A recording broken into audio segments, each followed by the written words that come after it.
Welcome back to The Bottom Line. I am joined by Justin LoFranco, and today we are talking a little bit about a new organization that we've seen formed, sort of similar to the PFAA that we've been talking about recently, which is the Professional Functional Athletes Association. But instead of for the athletes involved in sports like CrossFit, it's for the judges. So it's called the Functional Judges Association, and it's still sort of forming. It's still sort of like figuring out exactly what it means to be together in a union type of an agreement with judges, and what that service can provide to different types of competitions and sanctionals. But we're sort of just speculating here on what the pros and cons of a grouping like this could be. So Justin, what do you think about bringing judges together for the greater sport of CrossFit? Well, first reaction is it's a great idea. It's something that CrossFit HQ could have done a long time ago, and rallied it around their Judges One course. That was never really their stance, and their policy was to organize. But it's been clear on our tour of sanctionals over the last 2 years that there is vast inconsistencies across the board. And while pretty much everybody agrees on the movement standards when they're in the gym, there's not always exactly an agreement when it comes to the competition floor. And so I think it's a great idea, and this is more of a Belgian-based initiative, I believe. And so I think it's great that this is a starting point. There's been conversations and discussions that I have heard going on behind the scenes with like USAFF, some of the existing sanctionals right now, the PFAA, which is head by the likes of Fikowski and Vellner and Toomey and some others. I think that this is super important. It's super important to maintain consistency across the board. I don't just walk into the NBA and start refereeing just because I've been around the block for a really long time. You need to be able to prove the fact that you should be there, and you should earn your spot to the later stages in the game and the bigger competitions. And quite frankly, those competitions, the ones for professional athletes, a lot of those judges should be getting paid. They are being some events, but there are a lot of components to this that need to get fixed and need to get organized. But the one thing that frustrates athletes the most is that you can have a sort of a uncommon movement implemented in one competition, and it's judged one way and then judged very differently on another way. I can't believe that, but in 2020, we're still talking about locking out on muscle ups, and whether you have to show like control at the top and stop and then go in, or you can fall back while locking out. And it's like, you go to one competition, it's one way, and one competition another way. And it's kind of frustrating. I know a lot of athletes have had issues with it. Yeah, it seems like part of what this organization is beginning to offer is, kind of like bringing their judges together. So if you want to be a part of it and you want to be a judge at a competition, then you need to come to us, and we will give you a lecture on what the standards are so that we are all in agreement across the board. And then you can also, if you're a competition, you can just contact this one organization, and they will provide you the number of judges that you need and for all the lanes, and they'll switch out, and they'll do kind of like take care of those logistics for you. And even sort of like consult on your event so that you have a better understanding of, you have 10 lanes, but you have, 5 or 7 events a day. That means you're actually going to need 30 judges where you thought you were going to need. So there's a lot in addition to just movement standards and making life, a little bit more smooth for the athletes. There's a lot of logistical stuff in the background that I think an organization like this can help with. Yeah. Yeah. Have you seen that's sort of like necessary? Yeah, there's a lot of things that are necessary. Look, I think there needs to be more third parties involved with the sport of CrossFit. And so, many of these sanctioned events. There's like a couple different, there's a professional like competition going on over here. And then there's the community-based competitions for the different divisions that are going on. And I think that this really needs to apply to the professional level. I think if you're going to be qualifying for a seat at the CrossFit Games or $50,000, that there should be a general expectation and consistency and professionalism that goes on. Not because the judges aren't professional. It's not because they don't take their job seriously, but they're taking their cues from the head judge.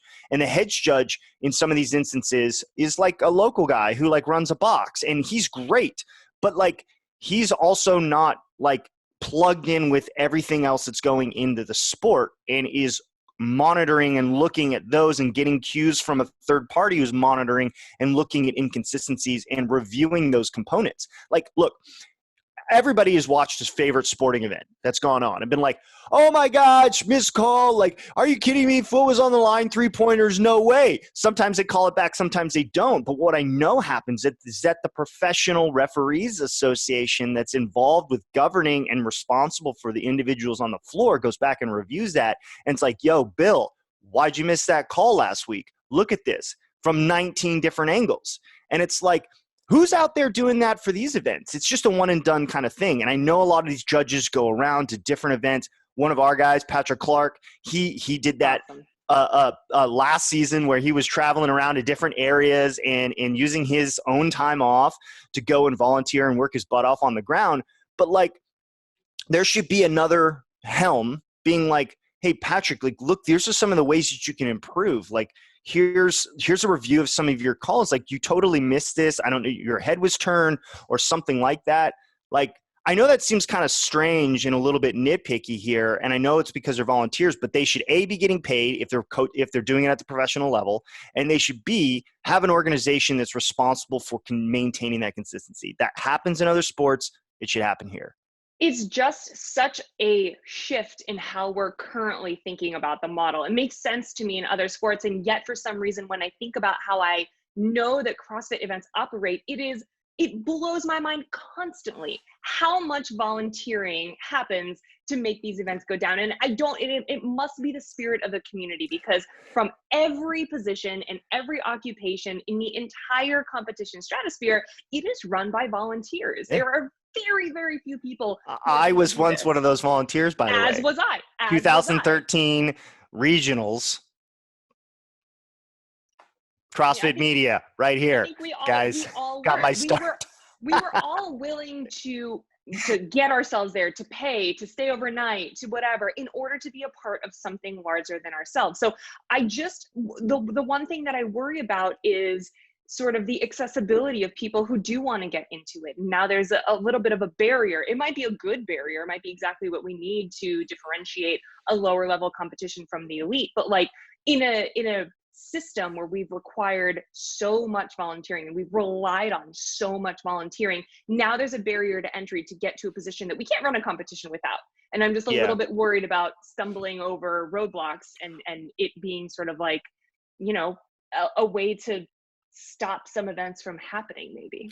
Well, you know, I think that I was a young basketball player refereeing local events, local basketball games and stuff. And you know, I did work my way up to like higher levels and like CIF competitions and stuff or CIF tournaments, and you were able to like actually, you know, you're paid like quite a bit more and stuff. But I started with like, you know, kids basketball and stuff. So, right. You know, and I made like $7 a game, you know, and I ran my butt off back and forth down court for these like, you know, little 9-year-old kids playing basketball. And eventually I got to like the 13, 14, 15-year-olds, guys who were basically my age and stuff. And I was played twice as much. There's a lot of local competitions that are out there. They don't all have the, you know, imprimatur of Wadapalooza or something else like that, but there's plenty of places to judge. And if you want to make it there, I think a pecking order is great. I think that showing that you have experience and you have a right to be there is good. It is good by and large. And if you do want to do it, cool. I think there are divisions at Wadapalooza that not first timers, but maybe people that have done a couple competitions before and have the appropriate certification can walk onto the floor and go do. The barrier to entry should be low enough where that a lot of people can come in, because we do need that for the ecosystem for today. But I think if you're going to judge it on the pro level, you should have to go through a bit of hoops, and you should have the right and appropriate certifications to do that. I know the major competitions are already going, and they know, and they have a lot of really solid teams in place, but there were 27 sanctionals last year, and I saw 27 different types of judging styles.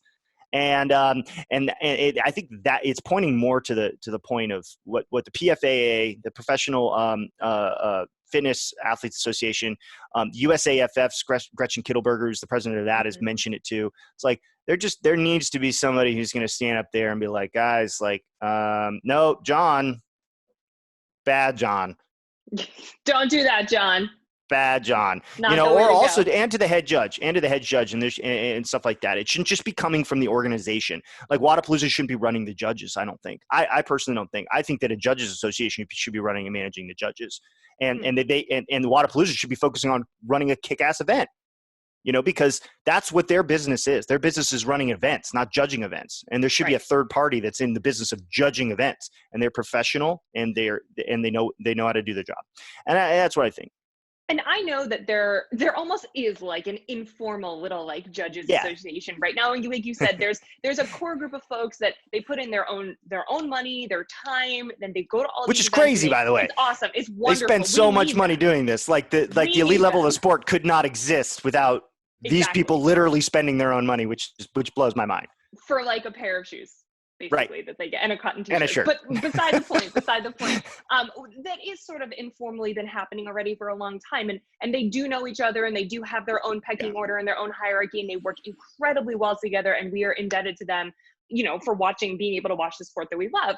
But I do think the bottom line for me is that there may be some roadblocks and some stumbling along the way, but it's probably for the best for everyone that we get these types of organizations in place. Yeah, there does, and it could be more regional. This one's Belgian based, and I could see that cropping up sort of a European, cohort. A lot of them do travel, but I think I would encourage it to happen. This is the very beginning stages. It took a lot, by the way, for the PFAA to come around, and having had a lot of conversations behind the scenes with the folks running it and putting it together, and sort of it took a lot to convince everybody that this was the time and this was needed.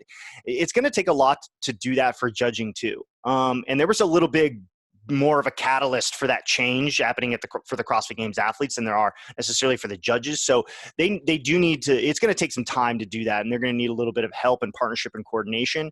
I hope it happens all together. It could be regional. It could be it could be an international cooperation of some kind.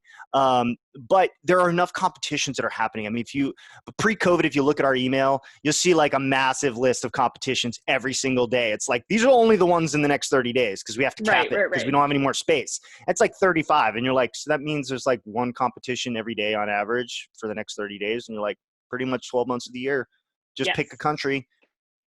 There's going to be some going on, and those are only the ones we know about, and we know about a lot of them, but I bet we don't even know about half of them. So there's plenty of opportunity there. There's so much that's happening.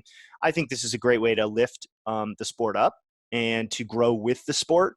I think with Rose's plans for the CrossFit Games and for the growth of CrossFit globally, this is kind of a must-have. And I think it's high tide that competitions, athletes, fans, spectators get on board with it. I'd pay more money to have a judge paid to get into the door. Yeah, I would. Agree. I'd pay $5 more to make sure that a judge gets money, and across 2,000 tickets or 3,000 tickets. Yeah, maybe that can start becoming a part of what we do on a regular basis. And I think that would be good. Well, thanks so much for your opinion here and for joining us on the Thank bottom you. line. And we will see you guys next time. Thanks.